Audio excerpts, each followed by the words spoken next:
Hi guys, today I have my weekly makeup basket, and this week's makeup basket I'm not going to include the items that I'm using up for this year because I don't want it to be repetitive.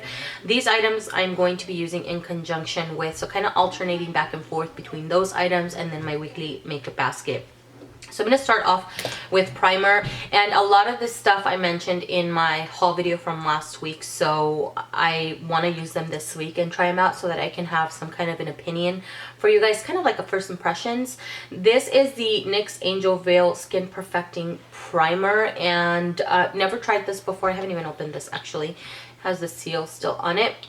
I've heard really good reviews on it, so I wanted to try it out. It says that it's oil free, so can't wait to try that. This is the Makeup Forever Step 1 Skin Equalizer. It's supposed to be a mattifying primer.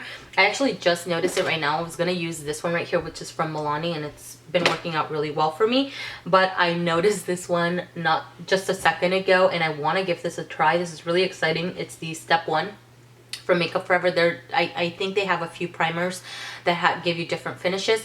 So this is one of the primers that I'm going to be using this week. For foundation this week, I'm going to use the Maybelline Matte and Poreless. And I've mentioned so many times I love this foundation. It is by far my favorite from the drugstore. I just love the finish that it gives my skin. I have the one in for normal to oily skin, so it's the Matte and Poreless, but I don't feel like it's completely matte. It's not flat on my face. It just looks really beautiful, and I think I've mentioned before, I feel like it almost gives my face a filter, but without it looking unnatural, and I just love that. It doesn't stay matte on me for too long, so I like pairing it up with primers like these that claim to be mattifying, because I find that I don't tend to get as oily as fast when I use a mattifying primer than when I either don't use a primer or I use some other kind of primer. I hope that makes sense. For powder for my face this week, I'm going to be using the L'Oreal Hydra Perfect. Although I like a matte foundation, I always like to give my skin a glow, and this powder does it for me. It's in a loose form. I really like it. I just feel like when you put a base, like a mattifying base like this or like this, and maybe go in with something like this, you have more control.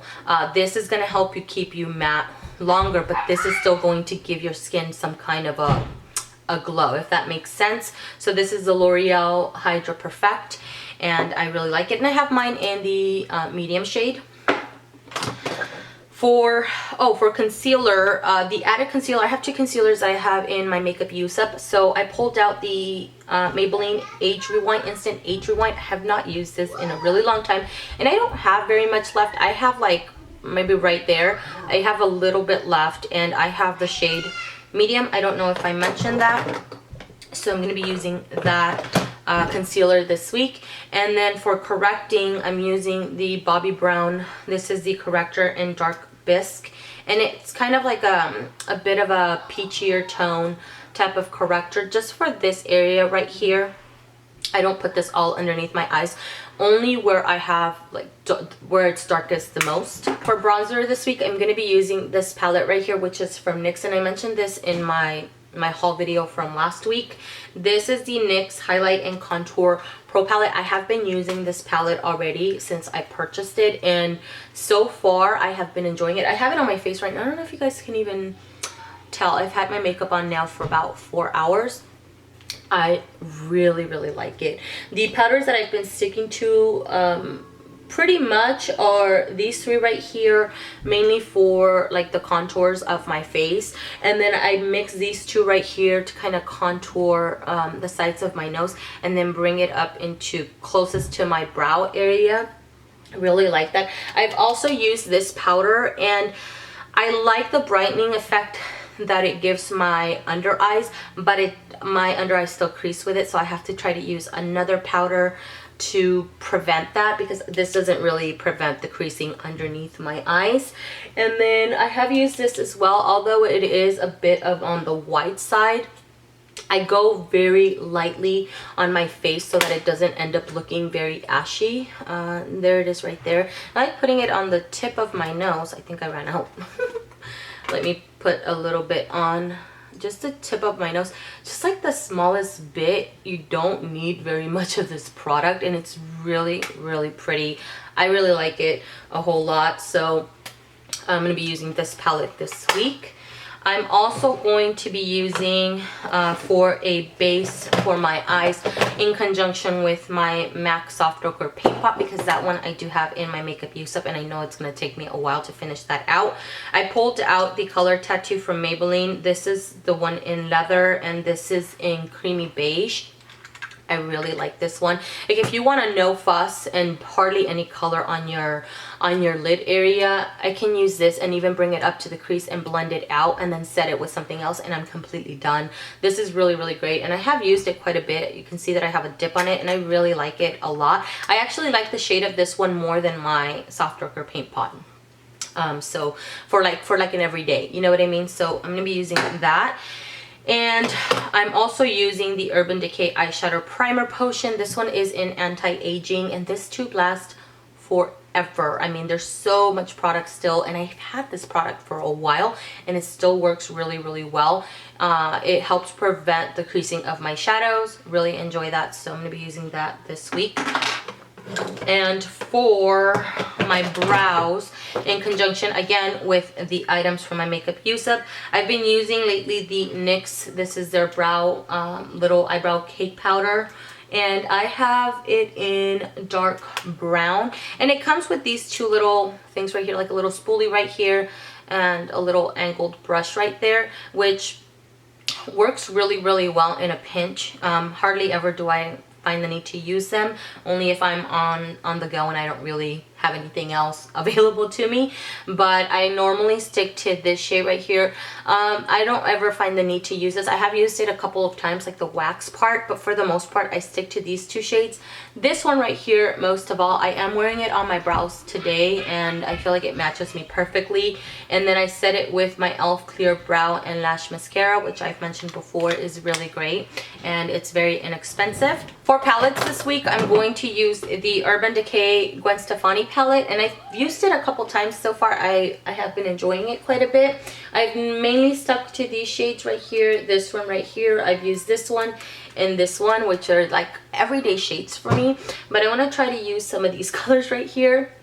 This one's really pretty, by the way, and I've also used this one right here. These are really, really great, and have been really enjoying them. But I also want to use my Morphe 35O palette. That is what I have on my eyes today, and really great palette, by the way. To set the base of my eyes today, what did I use? I used this one right over here, and then to add a little bit more dimension to my crease, I pulled in this shadow right here, and then for my lid I pulled in this shadow right over here. I don't think I actually put a brow bone highlight or anything like that, so those are pretty much the only shadows that I stuck to. And this one right here, I put it in the inner corner just the tiniest little bit. This is a really great palette, and I really enjoy it. So for blush, I pulled in two blushes that I haven't used in a really long time. This right here is the Jordana Touch of Pink, excuse me. Ooh, we just ate. Which is right over here. It's really, really pretty. It's a very neutral pink color, and I really like it. And then for kind of like a blush topper, this one doesn't really show up too much on my skin. It's very subtle on my skin. This is Luminoso from Milani, and it's really beautiful. Right there is the color. The camera washes it out a little bit with all the lighting. And that's that one. Where is it? Right there. Can you guys even see that? Right there. But it adds a little bit of more of a glow, so it works for me better as a blush topper, but it adds a glow. If I don't want to wear a highlight or anything like that, this works really well just to add a glow to the cheeks. And then I also pulled out the Cabana Boy from The Balm. That's what I have on my cheeks today, and it's really, really pretty. Did I swatch this one? I don't think I swatched this one at all.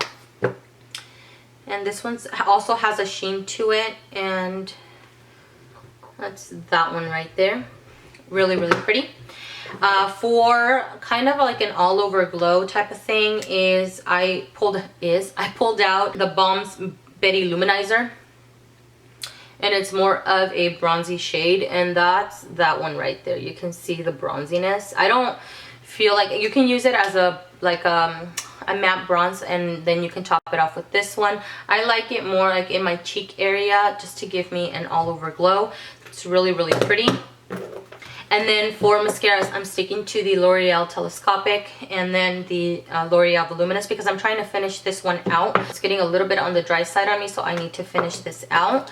And for lips, I pulled out this Urban Decay. It came with my palette, a little sample set right here, which has all of these shades right here, and they're really pretty. I want to try to use these right here.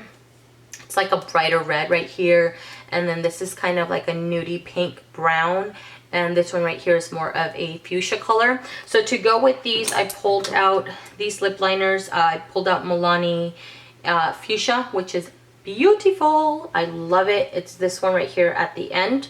And then this one right here is NYX, and what is this called? It says it's waterproof. What is the shade, the name of the shade? Oh, it's called Red, but it's more of a brighter red. That's this one on this end right here. It's a brighter red. It has a hint of like orange to it. It's really, really pretty. And then I pulled out Stila Devoted, which is more of a nude like brown pink, which is the one in the center right there. It's really, really pretty. And then I pulled out additional lip options because this is not something that I'm going to put in my purse and carry with me if I need to touch up. So I pulled out Maybelline. I am out of it today.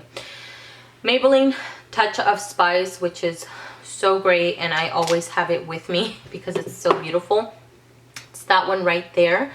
And also pulled out this Lorac Ultra Ego lipstick. It's called CEO, and I mentioned this one in a haul, and that's that one right here at the center. This one has a tad bit more brown, and this one has a hint of brown, but not quite as much as Touch of Spice. It's really, really pretty.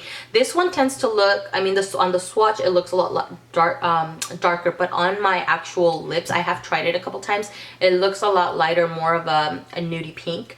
Still really beautiful, so love that. And then I pulled out this Bare Minerals Marvelous Moxie, and this is called Maverick. It's a lip gloss, and this one has a bit of a scent to it as well. It smells really, really good. So that's that one right there, and it has a hint of like a brown as well, like a nudie brown type of lip gloss, and it has color to it, so really like that.